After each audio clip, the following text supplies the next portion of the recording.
Even when nothing is happening, your mind doesn't feel quiet. You can be sitting still, no noise, no urgency, and yet inside something keeps moving.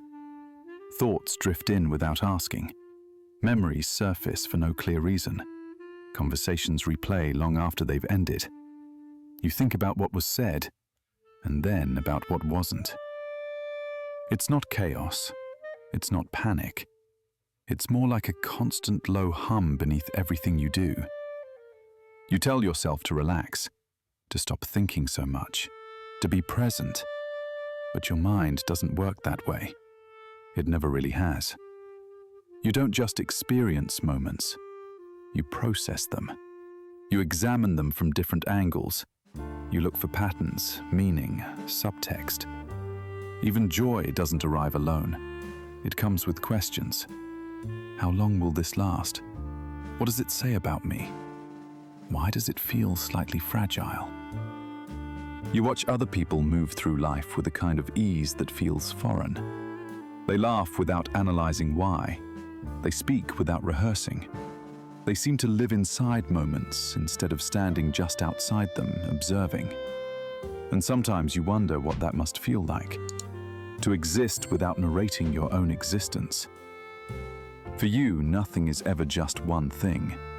A smile carries a story. A silence carries weight. A goodbye stretches far beyond the moment itself. You notice details others miss. A shift in tone. A pause before a reply. The way someone says, "I'm fine," without quite meaning it. You don't do this on purpose. It just happens. And at first, this depth can feel like a strength. People tell you you're thoughtful, insightful, wise beyond your years. They come to you when they want to understand something difficult, when they need perspective, when they want someone who really listens.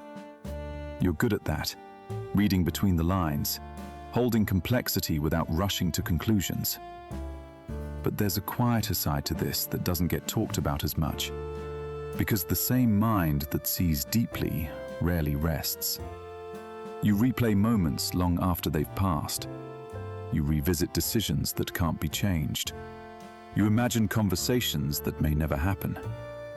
You don't just think about the future. You run simulations of it. Different versions, different outcomes. And while others move on, your mind stays behind, trying to understand. There's a subtle loneliness in that. Not the loud kind, the quiet kind. You can be surrounded by people and still feel slightly removed, as if you're participating, but also watching yourself participate. Sometimes it feels like you're both the actor and the audience in your own life. You weren't always this way. There was a time when you felt without needing to explain the feeling, when moments passed through you instead of settling inside you. But somewhere along the way, thinking became a form of safety. For many deep thinkers, this didn't begin with curiosity. It began with awareness, often early, often quietly. A child who learns to read a room before speaking, who senses tension before words are raised, who notices moods shifting and adjusts accordingly. Not because they're trying to be perceptive, but because something feels unpredictable. So the mind starts watching, listening closely, trying to understand what's coming next. Psychologists sometimes describe this as a form of vigilance. Not fear exactly, more like readiness. The mind learns that paying attention matters, that noticing can prevent harm, that understanding brings a sense of control. And slowly, thought becomes a refuge. You learn to explain things to yourself before they hurt too much, to analyze instead of react, to stay one step ahead emotionally. It works, for a while. That depth becomes your intelligence, your sensitivity, your edge. But it also becomes the place you live. You grow into someone who understands people very well, sometimes better than they understand themselves. You can trace behavior back to motivations, hurt back to history, distance back to fear. When someone pulls away, you don't immediately get angry. You interpret, you contextualize, you make sense of it. And because you understand, you often feel like you shouldn't feel hurt, so the feeling goes underground. This is one of the quiet costs of deep thinking. Pain doesn't disappear, it just becomes harder to access. You don't explode, you internalize. You tell yourself stories that explain why something happened, why it makes sense, why it wasn't personal. And yet something inside you still tightens. You're aware enough to see what's happening, but not always free enough to stop it. There's a strange exhaustion that comes from this kind of awareness. Not physical, mental, emotional. Your mind rarely turns off. Even at rest, it wanders, connects, revisits. Neuroscience sometimes points to parts of the brain responsible for reflection and meaning-making that stay active longer in certain people. In simple terms, your mind doesn't idle easily, but because it doesn't know how not to. You don't just think about your own life. You absorb the emotional atmosphere around you. A friend's sadness lingers with you. A stranger's tension sticks. A passing moment at a cafe follows you home. You notice things most people move past. And over time, that noticing adds up. There's a fatigue that comes from caring this deeply, from holding so much context, so many perspectives. You start to feel responsible for understanding everything, for making sense of chaos, for being the calm one. But calm isn't always peace. Sometimes it's just control. And control, when held too tightly, becomes another kind of prison. You may have felt this especially in a world that moves fast, speaks loudly, scrolls endlessly. There isn't much space for slowness anymore, for nuance, for unfinished thoughts. Depth doesn't translate well into sound bites. So you adapt.